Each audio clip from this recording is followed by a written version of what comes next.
আজকে আমরা chemical calculation বা রাসায়নিক গণনার শেষ পার্টটা পড়ব, যেখানে আমরা কোনো ইকুয়েশনের থেকে ভর, মোল সংখ্যা বা আয়তন বার করব।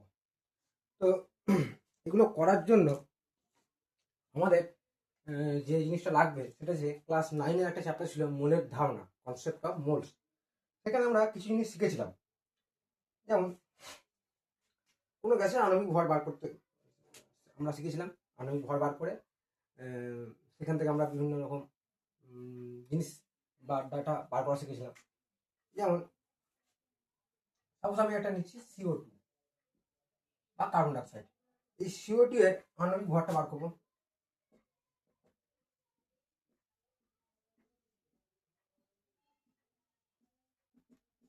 CO2 এর আণবিক ভর মানে কত? না, কার্বনের 6, এবার কার্বনের 6টা প্রোটন 6টা নিউট্রন, 6 গুণে 12টা হলো, প্লাস অক্সিজেন OH 8টা প্রোটন 8টা নিউট্রন, মানে 8 দুগুণে 16 একটা পরমাণুর জন্য 16 পারমাণবিক ভর। তার সঙ্গে আবার O2 আছে, তার মানে আবার 2 দিয়ে গুণ করতে হবে, তার মানে 16 × 2 হচ্ছে 44 গ্রাম। অর্থাৎ CO2 এর আণবিক ভর হচ্ছে 44 গ্রাম। তার মানে এই 44 গ্রাম CO2 মানে হচ্ছে 1 মোল CO2। আবার আমরা জানি এসটিপিতে যে কোনো গ্যাসের 1 মোল গ্যাস, যে কোনো গ্যাসের আয়তন হয় 22.4 লিটার। তার মানে এখানে যদি এসটিপি হয়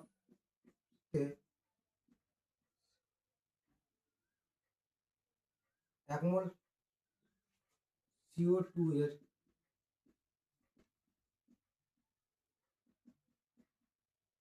আয়তন সমান হবে 22.4 লিটার। অর্থাৎ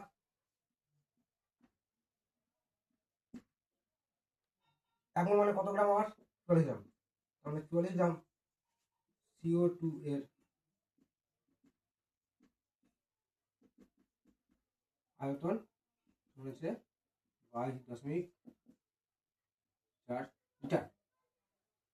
তার মানে এই ক্যালকুলেশন করার সময় বিক্রিয়ক পদার্থ এবং বিক্রিয়াজাত পদার্থের আমরা এই হিসাবগুলো বার করবো।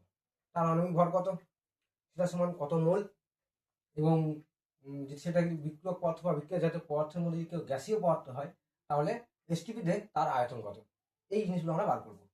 আমাদের একটা ক্যালকুলেশন বা একটা অঙ্ক করে দেখা যাক।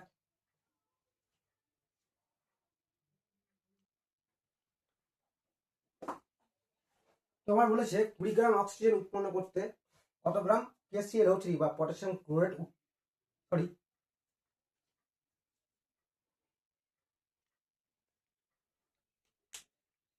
সরি ওখানে কোশ্চেনটা লিখতে ভুলেছিলেন, উৎপন্ন নয়, এটা উত্তপ্ত করতে হবে।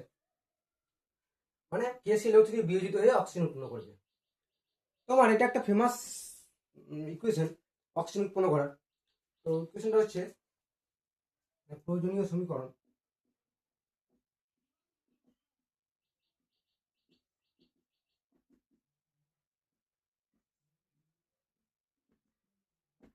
কি না, KClO3 তাকে হিট দেবো বা তাপ দেবো, উৎপন্ন হবে কি KCl plus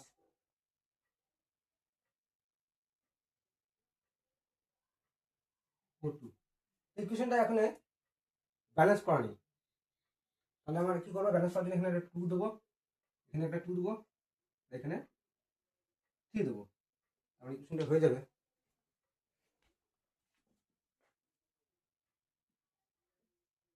2KCl plus 3O2। তো প্রথম ব্যাপার হচ্ছে এই ইকুয়েশনটা বা সমীকরণগুলোকে মনে রাখতে হবে।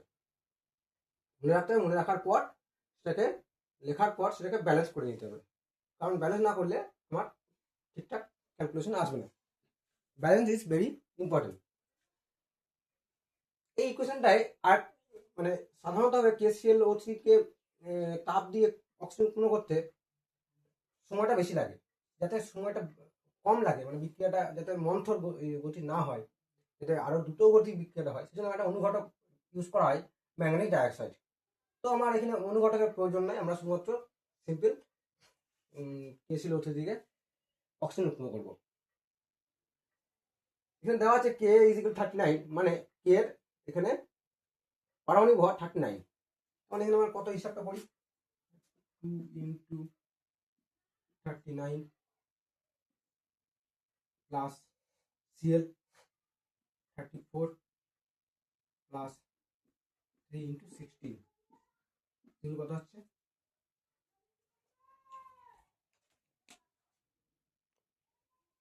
একটা মনে রাখার জিনিস যে ক্লোরিনের পারমাণবিক ভর সবসময় 35.5 হয়, Cl এর পারমাণবিক ভর সবসময় 35.5 হয়। এর কারণ অবশ্য আমরা ক্লাস 9-এ পড়েছিলাম আইসোটোপ পড়ার সময়, কারণ ক্লোরিনের দুটো আইসোটোপ পাওয়া যায় এবং তাদের একটা গড় ভ্যালু নিলে তোমার 35.5 আসে। তো আমরা KCl আণবিক ভরটা বার করলাম, সেটা হিসেবে হলো 245 গ্রাম বা 245 গ্রাম। অ্যান্ড অক্সিজেনের আমরা আণবিক ভরটা বার করলাম, যদিও হয় অক্সিজেনের হয় 48 কিন্তু 32, কিন্তু যেহেতু তিন অণু আছে তাহলে আমার এক্ষেত্রে ইকুয়েশন অনুযায়ী হবে 96 গ্রাম। তো KCl আণবিক ভর আছে এইটুকু, যেহেতু 2 আছে ব্যালেন্স করার জন্য আমার এখানে 2 দিয়ে গুণ করতে হয়েছে। সিমিলারলি এখানে তোমার 16 × 2 মানে 32 গ্রাম হচ্ছে অক্সিজেনের আণবিক ভর, কিন্তু যেহেতু 3 অণু আছে তাহলে তার সঙ্গে 3 দিয়ে গুণ করলে আমার 96 গ্রাম আসছে। তার মানে 235 গ্রাম যদি আমি KCl কে বিয়োজিত করি বা তাপ দিয়ে ভাঙি, তাহলে আমার 96 গ্রাম অক্সিজেন উৎপন্ন হবে। তো সেখানে আমার ইকুয়েশনটা কি করে লিখবো, উল্টো করে লিখবো না, 96 গ্রাম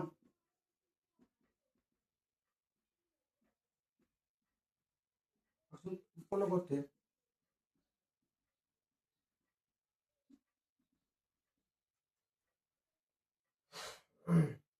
KCl লাগে বা কোনো মাথায় তো প্রয়োজন হয় সেটাও লিখতে পারে, লাগে কত গ্রাম, 235 গ্রাম। 1 গ্রাম লাগে কত, 235/96, ডাইরেক্ট 20 গ্রাম করবো। অতএব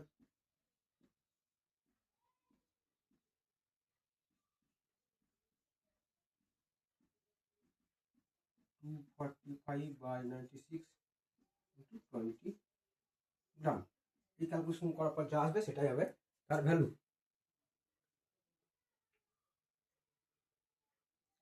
আসবে 51.04 গ্রাম।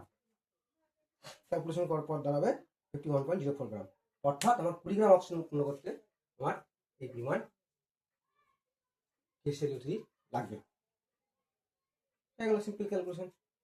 এবার যদি বলতো যে কত মোল অক্সিজেন উৎপন্ন হবে, এখানে আমার বেরিয়ে যাবে 3 মোল,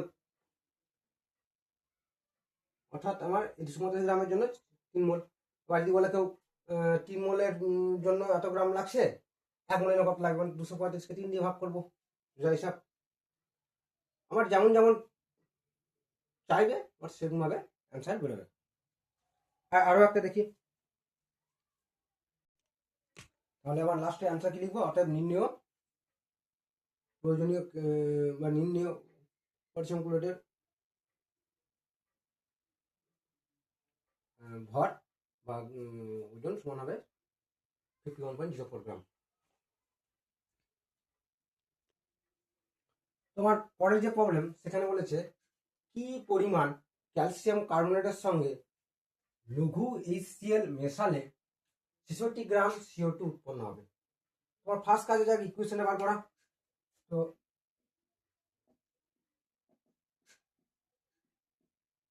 প্রয়োজনীয় সমীকরণ, এবার এই ক্যালসিয়াম কার্বনেট বা ক্যালসিয়াম সালফেট বা সোডিয়াম কার্বনেট, সোডিয়াম সালফেট, এই যে যৌগগুলো সেই যৌগগুলোর কিন্তু সংকেত মনে রাখতে হবে। যদি যৌগ গঠন করেছ তাহলে একবার রিভিশন করে নিও, কারণ এই সংকেতগুলো মনে না রাখলে বা সংকেতগুলো ভুল হয়ে গেলে তাহলে কিন্তু পুরো ক্যালকুলেশন ভুলভাল আসবে এবং তোমার অ্যান্সার ঠিকঠাক আসবে না, তোমার নাম্বারটা কাটা যাবে। তুমি প্রসেস ঠিকঠাক জানলেও শুধুমাত্র যৌগটা ঠিকঠাক না লেখার জন্য তোমার অঙ্কটা ভুল হয়ে যাবে। আর একটা পড়েছে পরে আবার ব্যালেন্স করতেই হবে, ব্যালেন্স না করলে হবে না। তো আমার ক্যালসিয়াম কার্বনেটের সংকেত হচ্ছে নাকি CaCO3। এইটা ভেঙে বা বিয়োজিত হয়ে সরি এর সঙ্গে HCl যোগ হবে,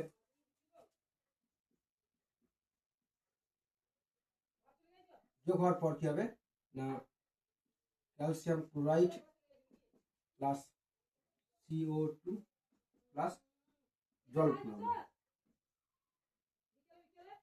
তার মানে তোমাকে শুধুমাত্র যে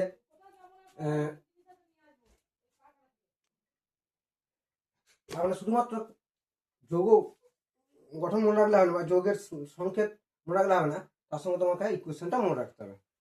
ইকুয়েশনগুলো ফার্স্টই কাজ হচ্ছে, যতগুলো ইকুয়েশন হবে আমার সাঁতরা, ছায়া, ভট্টাচার্য এন্ড ব্রাদার্স, এই তিনটে বইয়ের যতগুলো ইকুয়েশন থাকবে সব ইকুয়েশনগুলো প্রথমে আগে মুখস্থ করতে হবে, শুধুমাত্র এক্সাম্পল যেগুলো দেওয়া আছে। তিনখানা বইয়ের এক্সাম্পলগুলোর ইকুয়েশনগুলো মনে রাখলেই তুমি মোটামুটি এর মধ্যেই সব কাউন্ট পাবে, এমন নয় যে বাইরে আসবে। আবার কেউ যদি ইচ্ছাকৃত করে তো রায় মার্টিনও করতে পারে। তো আমি বলবো, সাজেস্ট করবো যারা নর্মাল স্টুডেন্ট বা অ্যাভারেজ স্টুডেন্ট তারা শুধুমাত্র তিনটে বইয়ের টেক্সট বইগুলোর এক্সাম্পলগুলো প্র্যাকটিস করো। এক্সাম্পলগুলো প্র্যাকটিস করলেই মোটামুটি পরীক্ষায় পেয়ে যেতে পারো, খুব বেশি দরকার নেই, বা ওই অল্টারনেটিভে আসবে একটুখানি ঘুরিয়ে ফিরিয়ে। যাই হোক, আমাকে ইকুয়েশনগুলো মনে রাখতে হবে। এবার ইকুয়েশনটা কি আমার ব্যালেন্স হয়ে আছে? ব্যালেন্স হয়ে নাই, কারণ আছে এখানে Cl2 আছে, H2 আছে, এটা আমার এখানে একটা করে Cl একটা করে, তার মানে এখানে একটা আমাকে 2 বসাতে হবে, তাহলে আমার ইকুয়েশনটা হয়ে গেল সলভ। এবার নেক্সট কাজ হচ্ছে আমার কি কি লাগবে না CO3 লাগবে আর CO2 লাগবে। এই টার্ম অ্যান্ড এই টার্ম এদের আমার হিসাব লাগবে না, আমি এদের হিসাব করতেও যাবো না, আমার চাইও নি, আমি এদের হিসাব বার করতেও যাবো না, ফালতু আমার সময় নষ্ট করে দরকার নেই। আমার ফার্স্ট কাজ কি, আগে আণবিক ভরটা বার করা। ক্যালসিয়ামের আণবিক ভর হচ্ছে মোটামুটি 40 ধরতে পারি, 39 পয়েন্ট সামথিং হয় যদিও, তো আমি 40 ধরতে পারি। 40 প্লাস সি মানে কার্বনের হচ্ছে 12 প্লাস অক্সিজেন 16 × 3,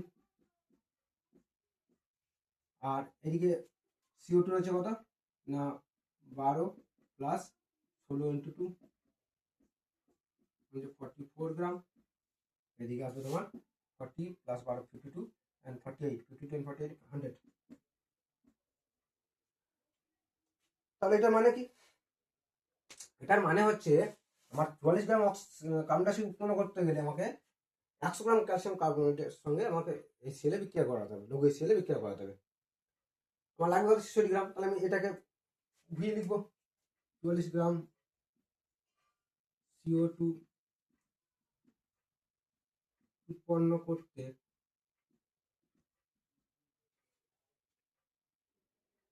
CaCO3 লাগে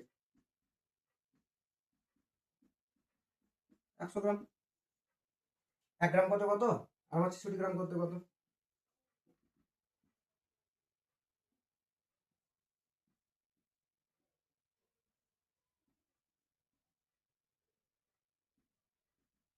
একশো বাই 44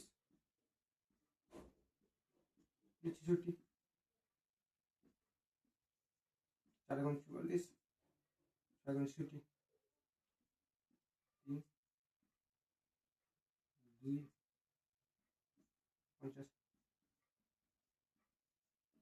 50 গ্রাম, অর্থাৎ আমার 40 গ্রাম 66 গ্রাম CO2 উৎপন্ন করতে আমার প্রয়োজনীয় ক্যালসিয়াম কার্বনেটের পরিমাণ হচ্ছে 150 গ্রাম।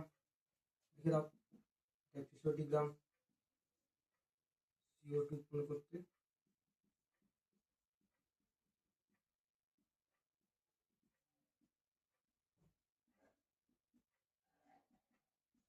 প্রয়োজনীয়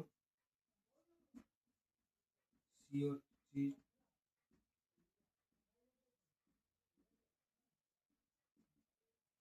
150 গ্রাম। বাস এটুকু অ্যান্সার 3 নম্বর থাকবে, হয়ে যাবে আরামসে, নো ঝামেলা।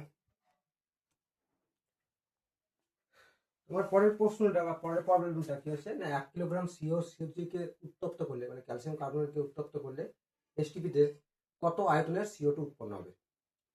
তোমার প্রয়োজনীয় সমীকরণ হচ্ছে কি CaCO3 plus CaCO3 is equal to CaO plus CO2। তোমার এখানে মোটামুটি ব্যালেন্স করার প্রয়োজন নাই, ব্যালেন্স হয়েই আছে ইকুয়েশনটা। এবার শুধু তোমার ক্যালকুলেশনটা করলেই হবে।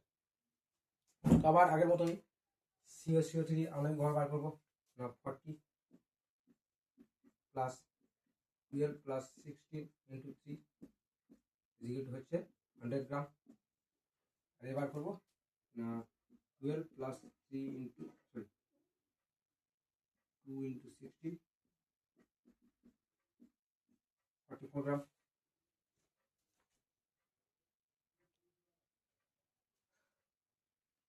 আমার CO2 কে চেয়েছে কিসে না, তার ভলিউম চেয়েছে, তার মাস বা ভর বা ওজন চাইবে। আমরা জানি এমনিতে 40 গ্রাম মানেই হচ্ছে 22.4 লিটার। যেহেতু এসটিপি এটা আছে, তার মানে আমার 40 গ্রাম CO2 এর আয়তন হচ্ছে বা ভলিউম হচ্ছে 22.4 লিটার। তাহলে আমি ডাইরেক্ট লিখতে পারি যে 100 গ্রাম CaCO3 কে বা ক্যালসিয়াম কার্বনকে উত্তপ্ত করলে আমার 22.4 লিটার CO2 উৎপন্ন হবে। আমার কত গ্রাম উৎপন্ন করেছে না 1 কিলোগ্রাম। 1 কিলোগ্রাম মানে হচ্ছে 1000 গ্রাম।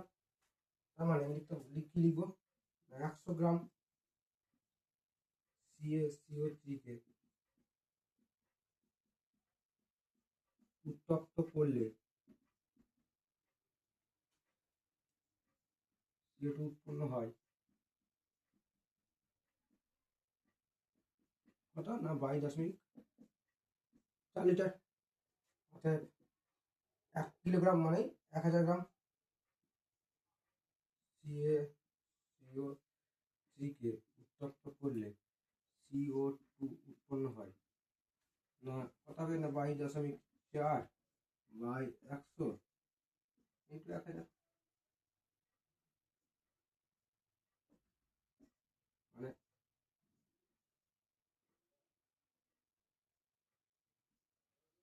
224 লিটার। অর্থাৎ আমি উত্তর লিখে দেবো কি না 1 কিলোগ্রাম CO3 কে উত্তপ্ত করলে এসটিপিতে 224 লিটার আয়তনের CO2 উৎপন্ন হবে। তাহলে আমার অঙ্ক শেষ হয়ে গেল। এইভাবে বাকি সব অঙ্কগুলোকে করতে হবে।